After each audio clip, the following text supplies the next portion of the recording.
here, we're good. And we got a very willing crowd who's been whetting Well, their whetting their appetite for the past 45 minutes. well, maybe I should have to come back again another time when we can have the whole time. Well, we're gonna go. No, we'll go for an hour for sure, and we hope to invite you back. Good, good. So, Right. what can I answer for you? Well, first we want you to tell us who you are. I read your book. Which one? Both? I no, so I you sent me both books in the mail. I read this one, The Prisoners of Another War. I don't Yes. know why that was the first one I picked up, and I read probably because I was thinner, and I don't love reading. So and I was extremely moved and taken by the book, which we'll talk about soon. Thank you. And uh, my heart was bleeding for you. I have a lot of questions on that's this parts of the story that I'd love to understand. And I see you as a hero, a heroine, hero, pioneer in taking something so brutal that happened in your life and creating something so meaningful from it. Thank And with that come a lot of questions.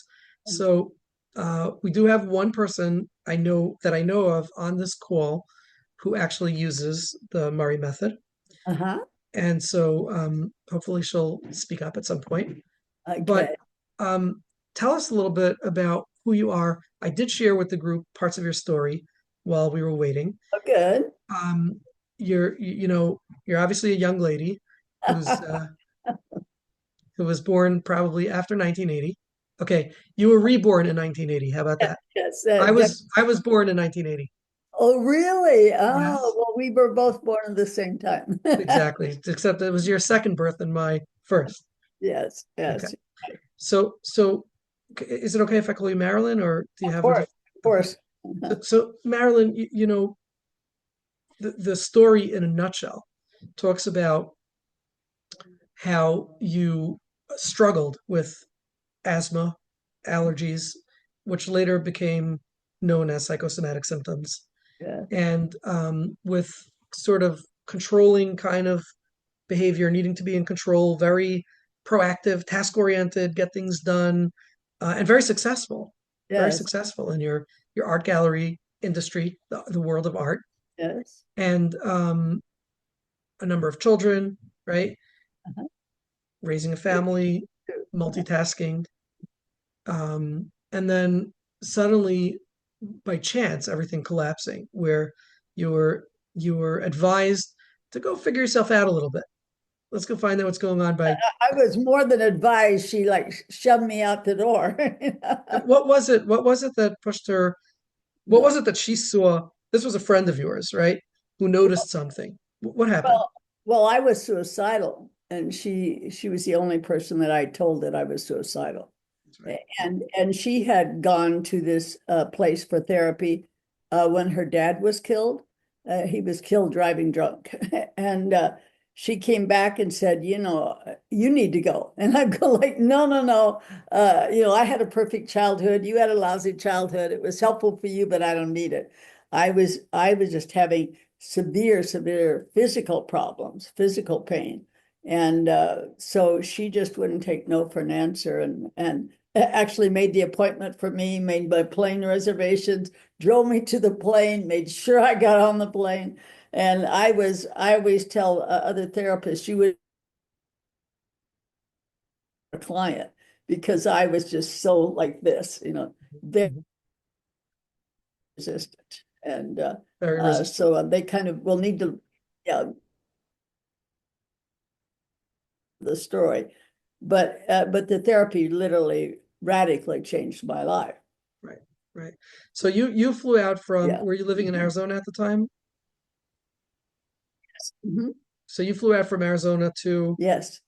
to California, California, Bay, yeah, the San Francisco Bay San Area. Francisco Bay, and you went into a residential treatment, which is kind of No, looks, no, no, no, no, no, it wasn't residential. It was outpatient. it was outpatient, but you Yeah. stayed there. I don't know, there was some unique setup, right? Where you stayed in someone's house.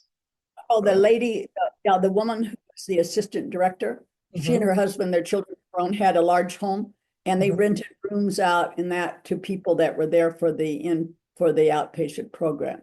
Right. And I stayed there. She was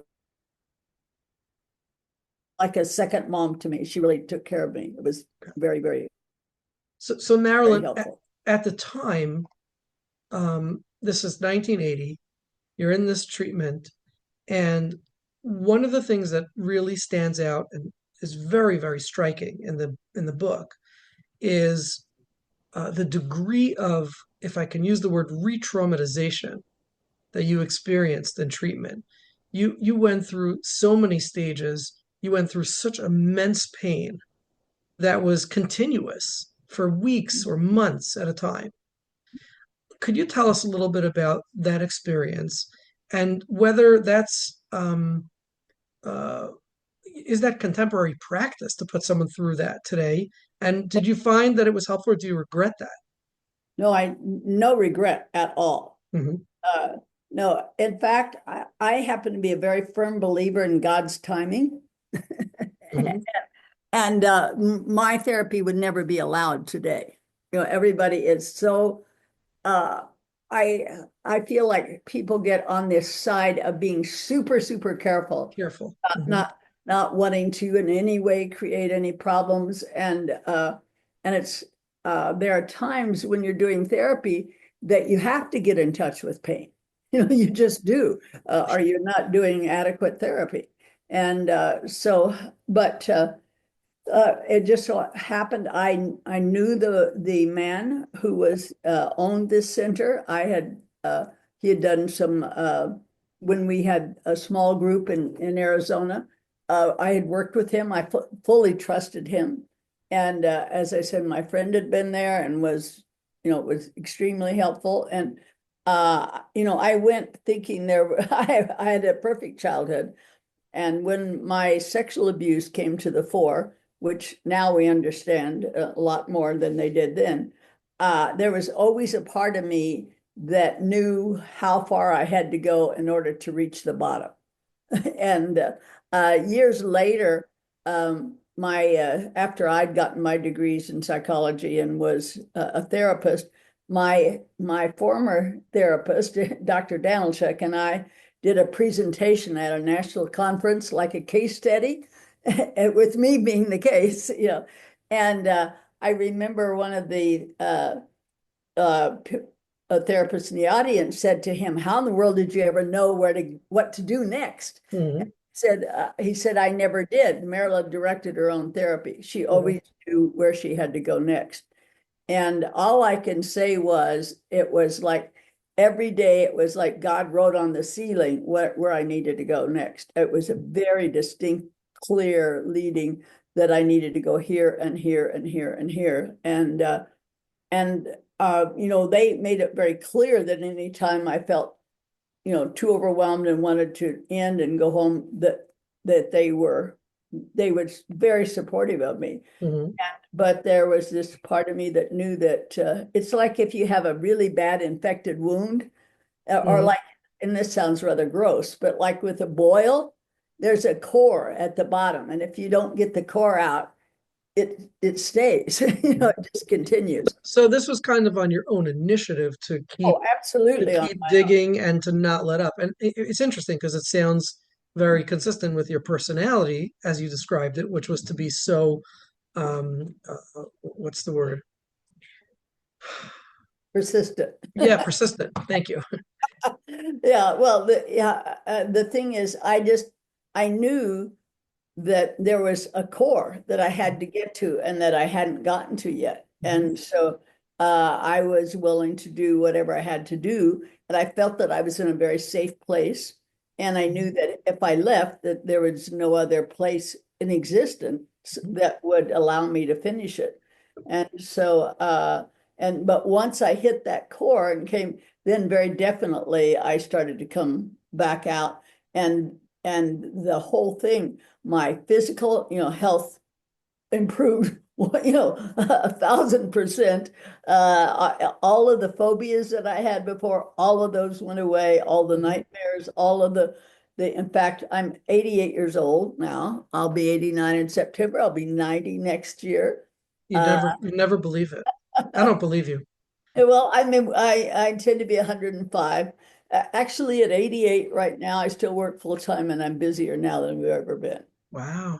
But I guarantee you, I would have absolutely died at age 44, Wow. God either bless you. by either by my own hand or the doctors told me I was probably hours or days away from a massive heart attack or a Wow. stroke.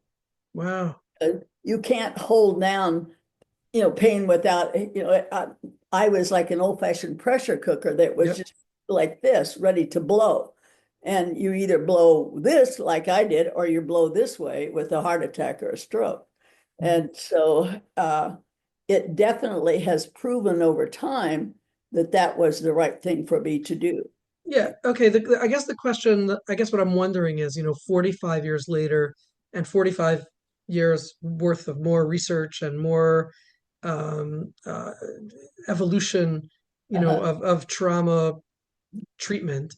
uh-huh. Do you think that there's another way to do it that's less invasive, that's less painful? You think you got to go hardcore? Well, see, I did that kind of therapy then with my clients for the next 15 years. Hmm. And things like EMDR and all of those things are very helpful, definitely. But they don't go to the depth that we went. And the thing is now,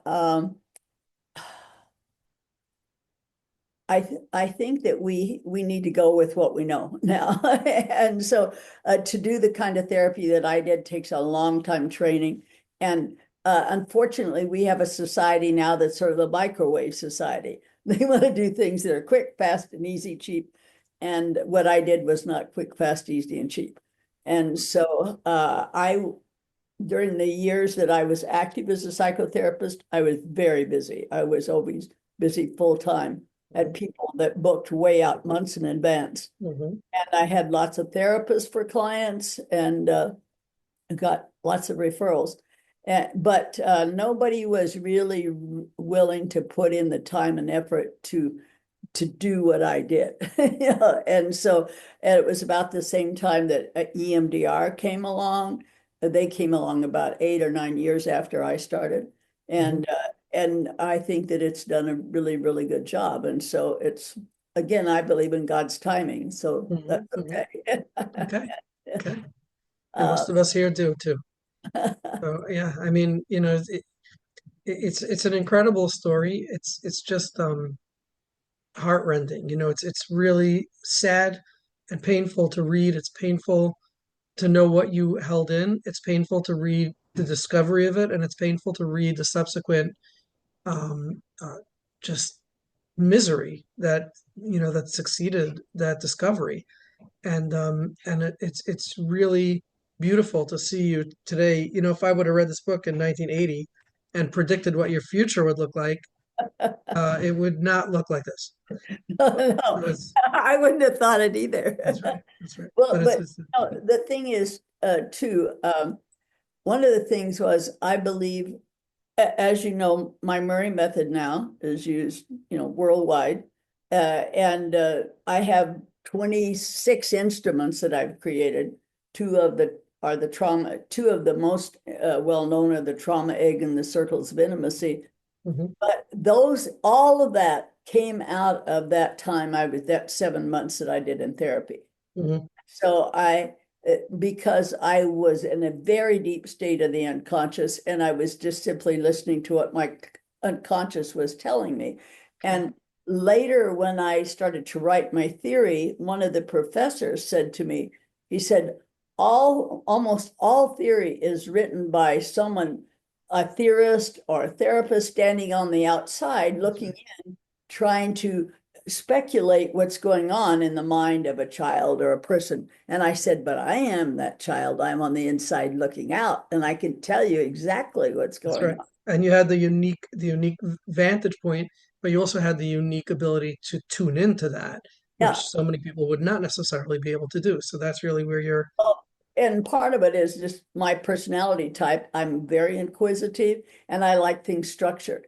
So part of what bothered me when I first went to therapy, because I was a very left brain, left hemisphere businesswoman, Mhm. successful. And when I was very resistant in therapy, and so I'm asking them, what are you going to do with me, and what's going to happen? And I got these vague, ethereal answers, and it just drove me crazy. So part of once I, got back into school and was writing my theoretical concepts, I wanted it to be structured to where anybody could understand it very clearly and easily, and Mhm. that they could understand that it's dot, dot, dot, dot, dot. And this is the way it works. This is how it goes well unhealthy. This is how it goes unhealthy. And But so, that's really rough because people really have deeply different subjective experiences of things. So that's a sort of art to be able to put that into words that will resonate with everybody, isn't it? yeah, well, it was shocking to me. I didn't see when I wrote it, I thought I was just trying to explain to myself what happened to Mhm. me. Yeah, I didn't, when I first wrote it, I didn't think it applied to anybody else. But my therapist here, Dr. Ralph Earl, who's a very well-known psychologist, and also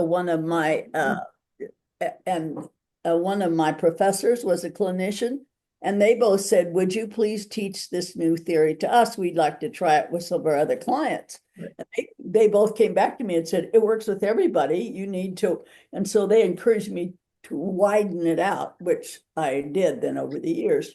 So Marilyn, I wanted to kind of break this down into two segments. I wanted to spend some time hearing about your personal process in therapy and what it is that you learned about the therapeutic process therefrom, and then to talk about the Murray method and what evolved from that process and what are some of the things that happen in the Murray method. Now, I know that throughout your therapy process, you sort of coined a number of terms, especially your child terms, like the original child, the controlling child, the sobbing child, Uh-huh. and the healthy, balanced person. Uh-huh. Okay. Tell us a little bit about your experience in the therapy room, what you began to discover about yourself and about the way your defense mechanisms were working, Mm. and then how that subsequently helped for Okay. later. Okay, and because you read my book, but for the others that, and I don't know how much you told them, but for the rest of you, when I went to therapy, I was scheduled to be gone for 2 weeks, and I was actually gone 7 months. And as I said, I had this after 9 days, this very volcanic release that just left me in a thousand pieces, and it just took a long time to put me back together. And this is the first time that it ever happened at that center, and they were all, I think, every week wondering, okay, where do we go from here? But I was fully vested and trusting in the process. I was praying nonstop, okay, God, what do you want me to do? Where do you want me to go? And so I felt that I had a very strong spiritual connection at that point. But one of the things when this volcanic release happened, it happened because my particular issue was a sexual abuse by a number of men who were soldiers during World War II in a big city. And uh, at the time when this happened, when it released, it was so, well, let me back up. What I found after many years of doing therapy with people is when you have a trauma that is so severe that you're, especially for a child where your brain is only this big for an 8-year old, and some major trauma comes in order to stay alive, in order to stay sane, you have to do something with that. And for me, it was like taking that and putting it in a tight little box and putting it over in a corner of my mind where it bled out through various phobias and things over the years. But and types of flashbacks, but not a clear conscious memory of it. But when it came out, what I found is that things that come out tend to come out at the level that they went in. So, like if you have something like mine that had a lot of violence, it came out violently. Hmm. When I've had lots of clients who have been with, say, with incest, where the incest was done supposedly lovingly, and more gently, but still sexually abusing them. But when it would come out, it would come out in much smaller fragments. And so, but what happened, because mine came out quite violently, it left me in an 8-year-old stage for about 6 weeks. So even like during that time, all the hair under my arms and on my legs stopped growing. I was in my 40s, and usually, I had to shave my legs every couple of days, and so it was very obvious. I couldn't read nor write beyond the level of a third grader. I couldn't drive a car, I couldn't wash my hair, I couldn't use a hair dryer, all of those things. But one of the major things was I could only speak language at the level of a third grader. And And your handwriting. oh, my handwriting changed to that as of a child. And I have lots of copies. In fact, just recently I had somebody that you have it there. You can show it. I don't remember. Here it is. Yeah, Look at this. yeah. That's that's what I wrote just a couple hours after my volcano happened. It's like I can't write. I'm only 8. And then I started to write. I was suddenly getting all kinds of aha, aha, aha. Now I know why this happened and why this bothers me. And there were lots of those things. By the Well, way, I know adults who write like this too, by the way. Just yeah. I don't think that in the 1930s and 40s they let you get away with that though. No, no. But anyway, what happened though, during that next 6 weeks, when I was trying to explain to my therapist what was happening to me, I said, well, it felt like that when God created me, He created me like an original child, with feelings and thoughts, emotions, feelings, all of that. But I said, when this trauma happened, I felt like that I became the sobbing, deeply painful sobbing child. But in my sessions, I could always tell there was this person standing over here beside me, which I was first kind of calling the big Marilyn.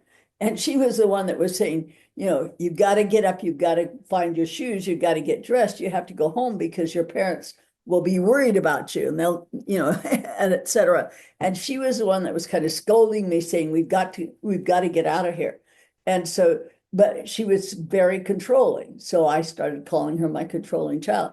And originally there was a huge, huge internal battle because my controlling child had kept the lid on that, had in that box for for all of those years. And like you said earlier, I became a hard driving perfectionistic overachiever workaholic and an excessive codependent caretaker. But as long as I was doing all those things out here, I didn't have time to look at what's down here. And so when that lid blew off that box and my sobbing child came roaring out, my controlling child was just in a panic. And so she was saying, oh, you have to go back in the box because if we feel this pain, we will die. So in your therapy, you're in this exceptional conflict between the two parts Like really a major conflict. at war, and that's throwing you in a tizzy. Yeah. Yeah. And I mean, it was like at night, I would have such bad nightmares with that I'd wake up the next day just with my pajamas just all soaked. And during the sessions, often my temperature would rise 3, 4 degrees because of this internal struggle. And when finally, I was finally able to get, and let me say this, the whole time this is going on, I still have a very cognitive adult that's always there. And I could have stopped anything at any Right. In time, other words, time. you're But not experiencing multiple personalities. no, That's what no, you. no, no, no. And my therapist said to me, he said, what you're going through is very painful and difficult. And he said, if it's easier for you to just stay 8, just stay 8. He said, there's plenty of people around here that make sure you're safe. And, I drove back and forth to the sessions with Babette, the lady whose house I stayed with. So that proved to be very, very helpful. Just one less stressor to worry about. Like when I went home over the holidays over Christmas for 3 days, my adult came up and was there, but I was like a zombie. In fact, my family, as they look back on that now, they said, wow, you were like not there, you know. And when I went back then on the when Babette picked me at the airport, she said, "Oh, honey, what did you get for Christmas?" And I had no knowledge of what I'd just gotten the day before. And so when I finally came home the 7 months later, I would walk around the house and I'd see things I didn't recognize. And I'd say to my daughter, "Where'd this come from?" And she said, "Mom, you got those for Christmas." And so while I was able to be that adult for 3 days, it was like You it were was split. You were completely split or totally, dissociated. totally split. But what happened is I was finally able to help my controlling child understand that what she was doing was actually not healthy, that it was unhealthy. It was like having a badly infected wound that needed to be lanced. And since your controlling child is the part that's to keep you safe, once she finally got that, oh, and also she thought I was just going to kill her off and throw her away. And so I said, no, no, no. I need, we didn't have the term boundaries back then. Boundary was a fence. Right. But I knew that there were certain things that we would call boundaries now that I needed to have, and that there would be a lot of things I needed that controlling part, that protector part for. And so So one, are these all ideas and concepts that evolved throughout your therapy, or are these things that your therapist no, no, no. um, Therapist had nothing to do with it at all. they just were witness to the process? Yeah, in fact, if you listen to if this time that I mentioned that Dr. Galanchuk and I did that case study, I happened to come across it recently, just a few weeks ago, and read it again. I hadn't read it in years, and he kept saying, that Marilyn did her own process. He said my job was to keep her safe, make sure she didn't hurt herself, and And to witness and to bear witness. yeah, and to be the person who wasn't there at that night, the person to That's right. protect. uh, That's right. That's yeah, right. and so but it no all of that was if nobody has ever done this kind of therapy before, it's hard to understand. But when you do it, it's like a split screen. There's a part of me that is that 8-year-old, and the words that are coming out of my mouth, I have no clue what I'm going to say next. This adult part over there is listening and going like, "Oh my gosh, what's happening?" And so everything that came up, everything that I wrote at all was totally what came out of that. Mm. But this being who you are. So everybody is who you're created to be. Everyone has a pool of pain of some degree and intensity. Nobody has had a perfect childhood. We live in a world where shit happens. It just does. And then everybody has an innate built-in defense mechanism. You Mhm. have it. So how those three intertwine, then what I found now after 45 years of working with this, that determines everything you do in life, healthy and unhealthy. The healthy part is now what I call healthy balanced person. When you have this original child that all your natural talents and abilities allowing him or her to grow, your sobbing child provides empathy and compassion, which we all need. And then your controlling child is the part that keeps you responsible, says don't play on the freeway, pay your bills, pay your taxes, and sets healthy boundaries. Mm. So when you have those three, you can end up with a very healthy person. And that's Mm. what I teach. Integrated. Mhm. Yeah, So, but so, in integration. so Marilyn, you wrote the book, and it's very clever. It's written in with some clever pieces here. And one of the things that I found clever was how you ended it. First of all, you didn't speak enough about how your psychosomatic symptoms dissipated and went away. I was kind of hoping that that would happen, and I Oh, didn't. thank you for mentioning that to me. The next time I have a printing, There's a I'll add couple of that. things you have to change. No, no, really. Yeah. Yes. Yes, I know what you mean. Okay. But Uh, um, but what was clever about the end of the book is how you talk a lot, and this is where I want to go with this. You talk a lot about how you invested so many years and so many tears in treating sexual predators. And then at the end of the book, you write, I don't, if I recall this correctly, I may be mistaken in how I'm saying it, but you write that you, all the way at the end, you gave one of the inmates a hug, and you shared with him that he's black and that your Well, I attackers were, well, I asked him first if all of his victims were white. that's right. And then Yeah, you, he said yes. yes, And he said yes. And then you shared with him that all your attackers were black. yes, and we had a very healing, forgiving moment. Moment right then. And so one of the things that we were talking about before, And he ended up, he and his family later really good friends of mine. oh, no kidding. Yeah, I don't, did you not read the last of the book? When I I don't said, recall, I don't remember anymore, but I yeah, must have. yeah, I said that, yes, that, Right, that's right, that's right. Now I do remember. So the question, that we're wondering, a number of questions on this is, what was compelling? I would think that one who was hurt in the way that you were hurt, most people become very passionate about treating sexual victims. Mhm. What was compelling for you to treat sexual predators, to treat the very people who hurt you and caused you so much distress? Because when you just said you're passionate about treating sexual abuse victims, a very large part of those men in prison who are victimizers were also victims. But is that what it was, or was there something more than that? Mm, I guess we were wondering whether there was something healing for you in understanding the depth or the struggles and challenges that sexual predators had, so that rather than just seeing them as villains, oh you were yeah, able to say, these aren't bad people who hurt me, these are broken people who hurt me. yeah. I wasn't hurt because I'm dirty and bad and worthless. I was hurt because there's somebody else who was very broken. Yeah, I think I agree with all of that.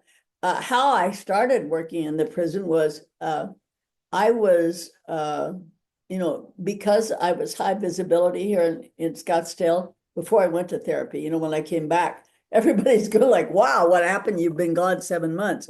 And so and then back then in 1981, nobody in the country was talking about sexual abuse or child abuse at all. But I And thought that's because it didn't happen in 1980s. yeah, It only started in the yeah, a lot of 21st century. people. Yeah. But anyway, so I immediately was asked to speak at lots of different groups, women's groups, men's groups, at counseling centers, at the university, all over. And then I got picked up by radio and TV. And so I was one of the first persons, like you said, literally a pioneer in the country to speak on this issue. And so I was asked to speak at it was called, it's one of the very first centers here in the Phoenix area that worked with sexual abuse victims and like specifically with women who had been raped. And,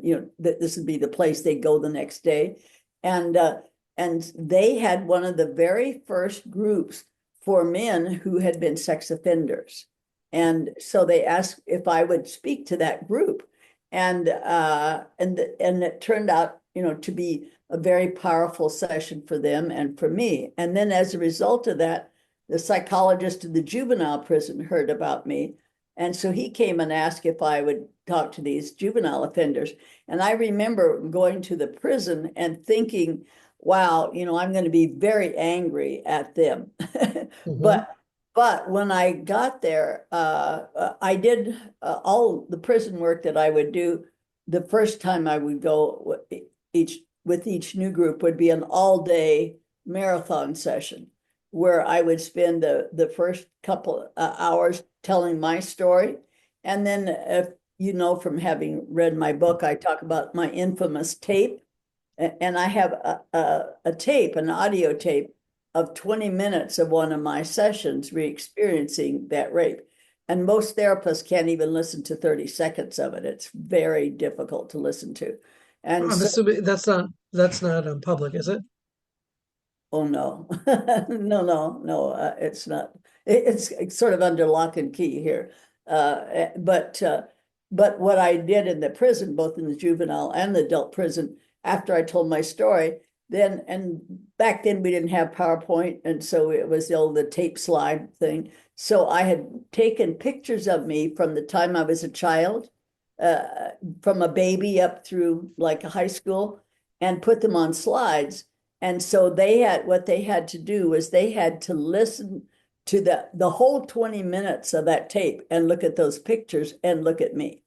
And so every person that ever every man in prison will say absolutely the most difficult times of their entire life. Really, really hard. They would just shake all over. And so by the time that tape was over, I was told later that it was this massive bottle opener. And so all of them then started to tell their story for the first time. And so when I was hearing their stories, it was like, oh my word. You know, I used to, and it makes me cry. Now, when I would go home after the working in the juvenile prison every day, when I go home, I'd cry all the way home. It's about an hour. It's clear on the other side of the city. Because the stories I heard were Hmm. beyond horrible. Hmm. And Hmm. so I began to realize why they had done what they'd done. It didn't justify what they had done, but Hmm. it certainly you could understand, of course, you know. Hmm.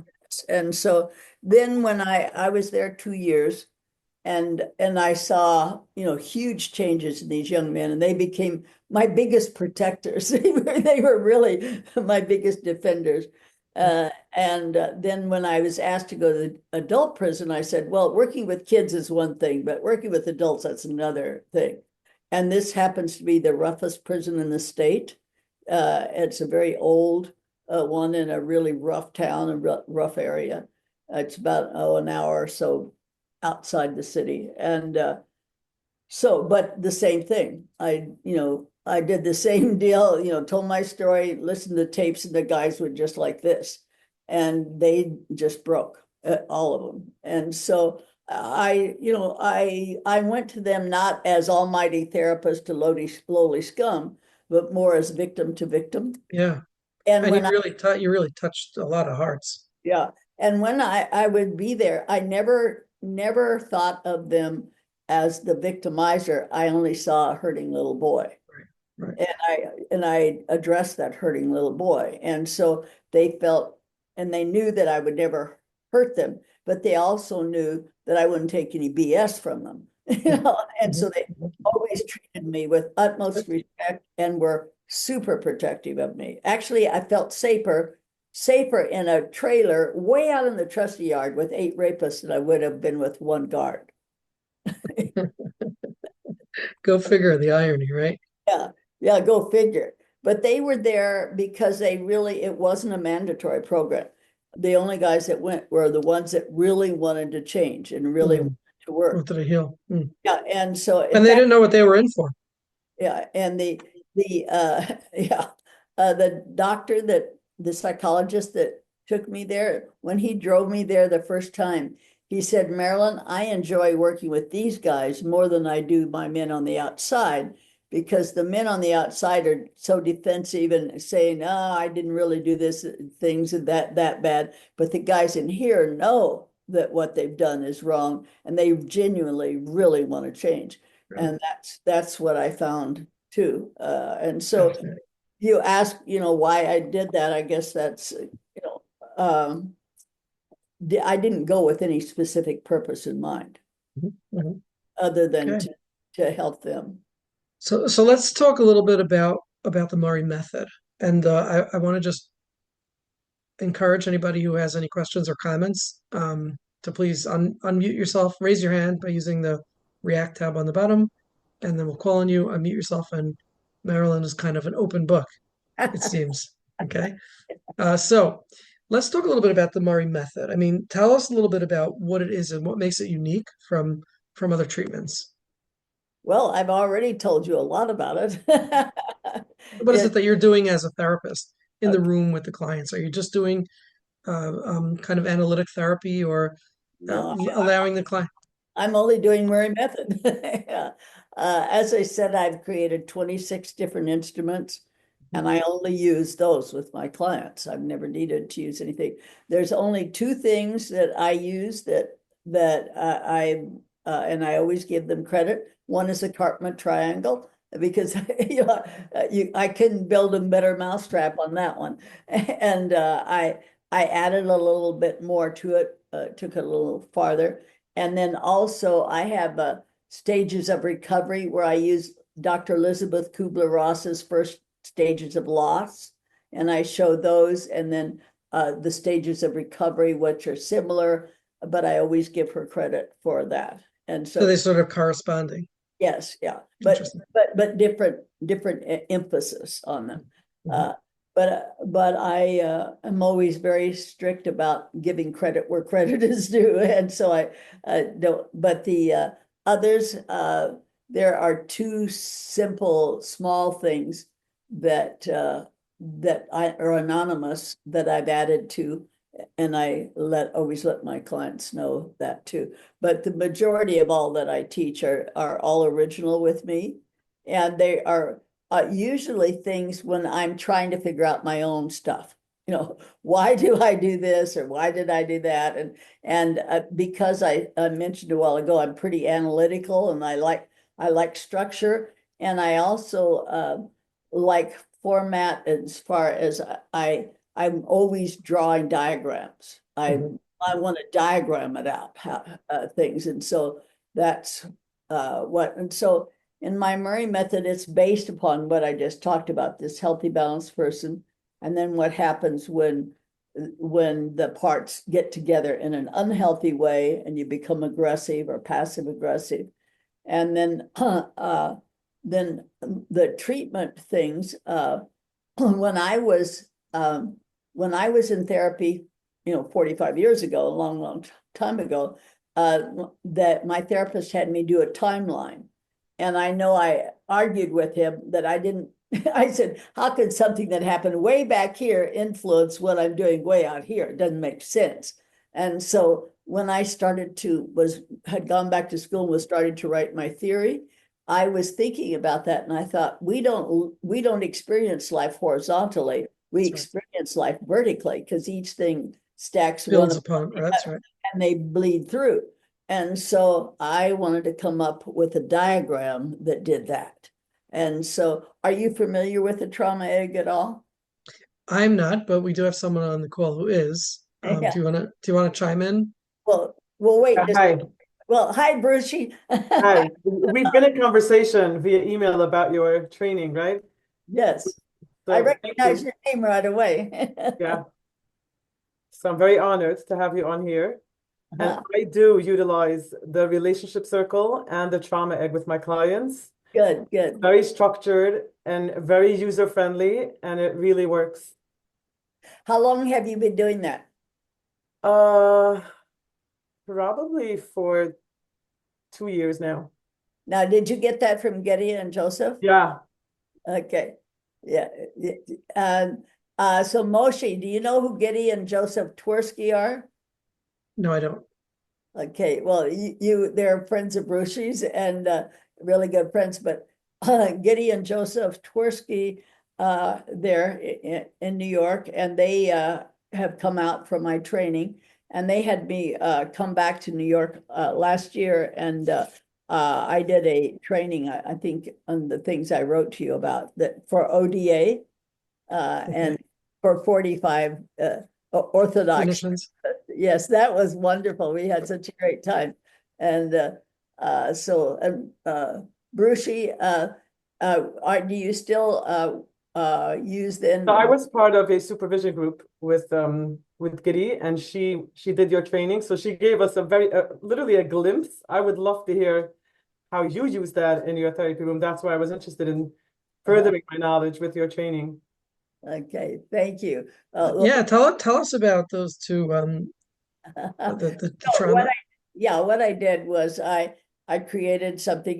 It's an where you take an oval, which resembles an egg, and you put you uh first you have to create the nest that you were born into. In other words, what was it like? Did you have older siblings? Had your mother had any miscarriages, anything like that, stillbirths before you?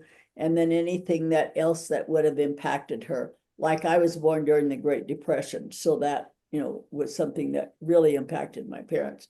And then you do something a little bit about your mother and your father, what they were like. What were these two young people like when they get together and have you? And so what's this nest? Is it satin ribbons and rose petals, or is it full of a lot of prickles? And for most of us, it was full of a lot of prickles. And then you put lines in the egg on, in other words, the things that split, that create pain, and you list any painful events from the time you were born up to today. And the width of the line denotes how much it impacted you. And then on top of the line, you write just a sentence on what it is and how old you were. And so you do that on up through today. And I don't know, did you tell them that I worked in Russia for 18 years? No, I did not share that. Yeah. Well, I spent up until COVID, the last 18 years, most of the time working in the former USSR. So I have centers there in Moscow, one in Ukraine, one in Tajikistan, one in Kyrgyzstan. That's next time I come back with you, we'll talk about all of that because I have a zillion stories about that. It's a deal.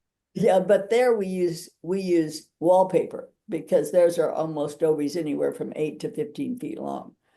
Here I use just easel pad sheets, but oftentimes they maybe are they'll use 2 or 3. Like when I did mine recently, I redid mine and it was like 4 sheets long. And so anyway, but you put the events that, and not only things that you have cognitive memory of, but if people, members of your family said, oh, when you were 6 months old, you were in the hospital for a month, or when you were a year and a half, you were badly bitten by a dog, those kind of things. But even things that you only remember like vicariously or something, or yeah. okay. And so, but anyway, and I always tell people, take off your adult hat when you're doing this, because we as adults tend to minimize things and make, well, I was this tough little kid. It really wasn't that bad. Yeah, it was. Like Moshi, do you have children? Yeah. How old are they? They range from almost 4 to 20. Whoa, okay. You have a busy household. Oh yeah. Okay. Well, then what I would say to you, every time you write something on there, if you were 4 when this happened or 8, then look at your child who's that age and say, okay, how would he or she respond if they went through that? And people always go, oh, well, but I was a lot stronger than my kids are. And I'm going like, you were 5. You weren't that much stronger. You were 5-year-old, or you were 4 or 3 or 8. And so, but do that. And then around the outside of it, because we all have things that are chronic long-term, not just specific events, but like maybe having a parent that was alcoholic, or one that was always depressed, or one that was sick a lot.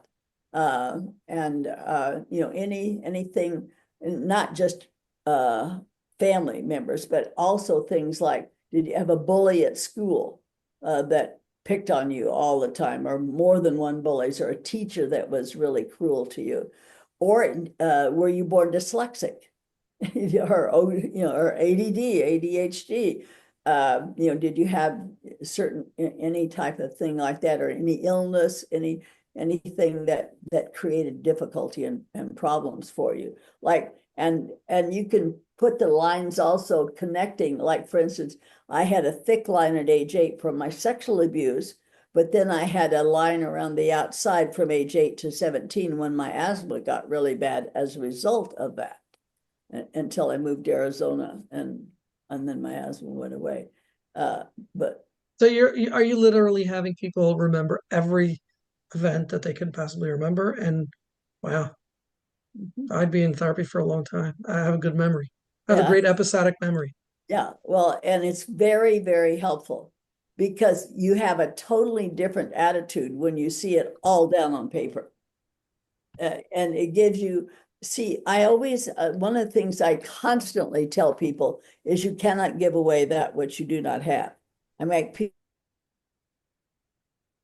that like 6 times in one day to say that you cannot give away that which you do not have. So if you are trying to have empathy and compassion for your family, for your children, for your spouse, for your clients.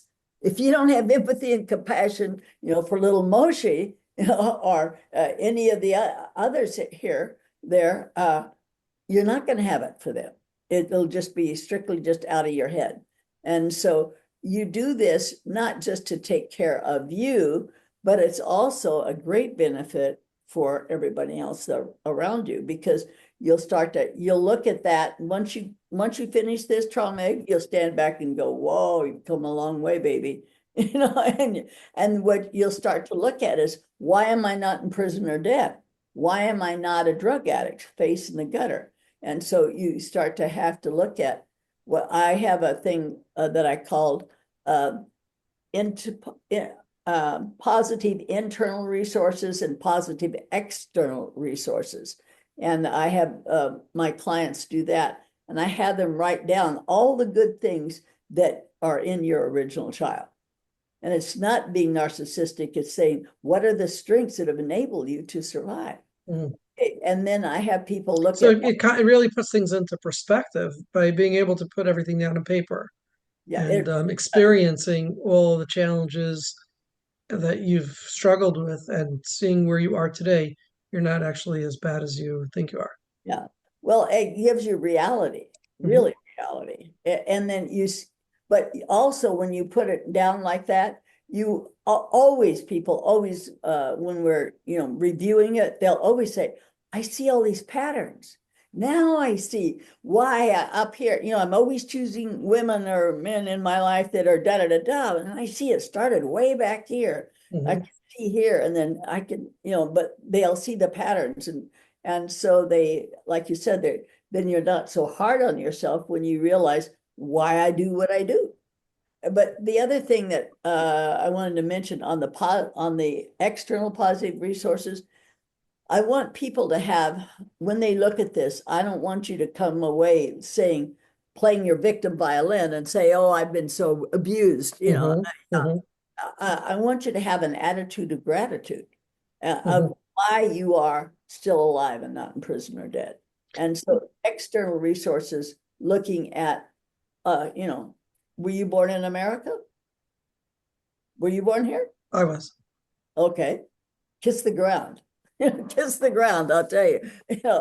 And you're born in this, what did you say, in 1980? Yeah, you were born in 1880. You're born in 1980. You have therapy. You didn't die of COVID.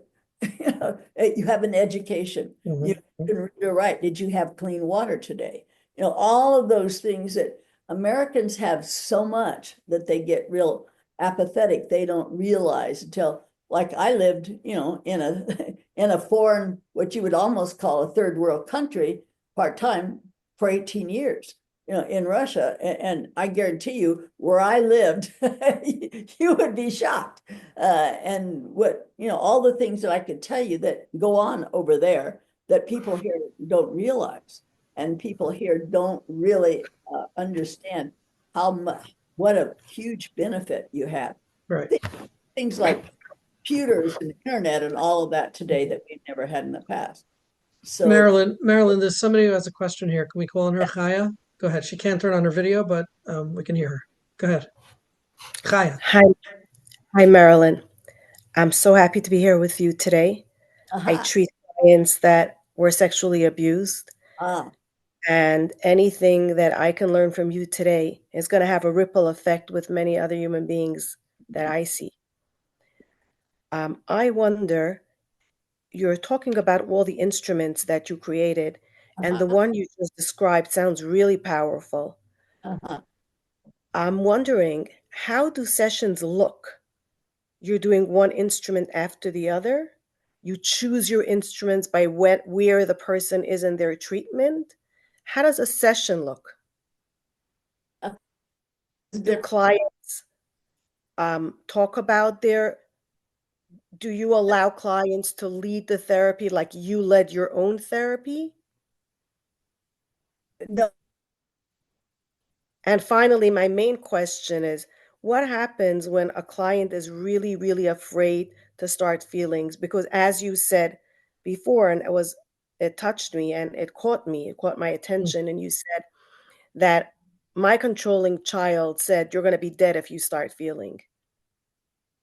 Yeah, I think we lost her for a couple of minutes. Hopefully she'll pop back on. But her internet connection is not superb. Right. I don't know how much she heard. I'm just going to tell it to you so you can then maybe I'll have you repeat it. I can't memorize so many questions. My memory is only good episodically. Not and this doesn't count. This doesn't count. It's not episodic. Yep. And take them by the hand and look them in the eye and just say, I want you to look at me and know that today you are 34. You are not 3, you're not 4, you're not 7, you're 34, and this is 2025, and you will be able to feel that, and you will not die. And so what happens is when they have some tears or something, I ask them to pinch themselves. And so they pinch themselves, and I say, did you feel that? Yes. Well, guess what? You didn't die.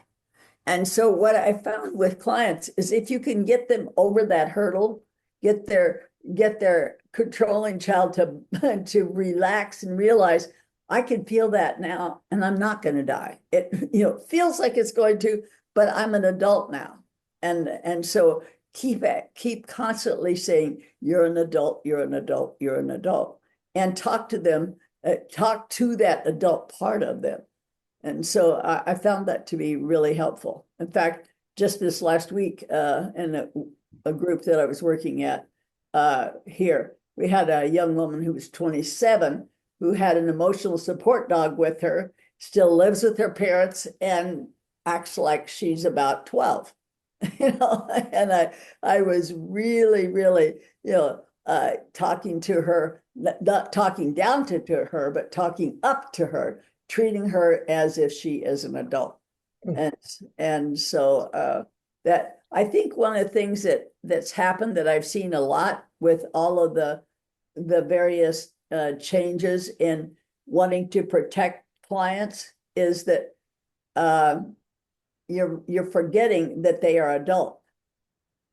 And so it's like you're connecting with the adult at the same time you're reaching down and holding on and providing a safe place for the client and for the child, but at the same time don't go down into the pit with the child.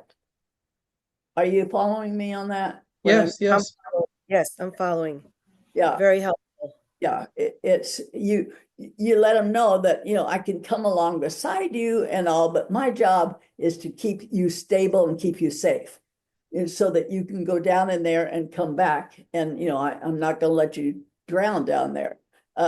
But that they have, you need to always keep talking to the fact that there is that controlling child adult in them that is perfectly capable of taking care of themselves. Very helpful. Okay. Thank you. Marilyn, it's really, we're running late on time. It's very late here on this coast. Sure. But I just want to ask you, can you share the circles of intimacy? What's that about? Or that's going to take a while. okay. So then can I ask you, can I have some chutzpah and ask, can we do a follow-up? Oh yeah, soon? that's what was going to be my next thing. Yeah. Because when we do the circles, I want to have time to do it. I don't want to race through it. It's too important. Good. So can we be let's be in touch off the ear,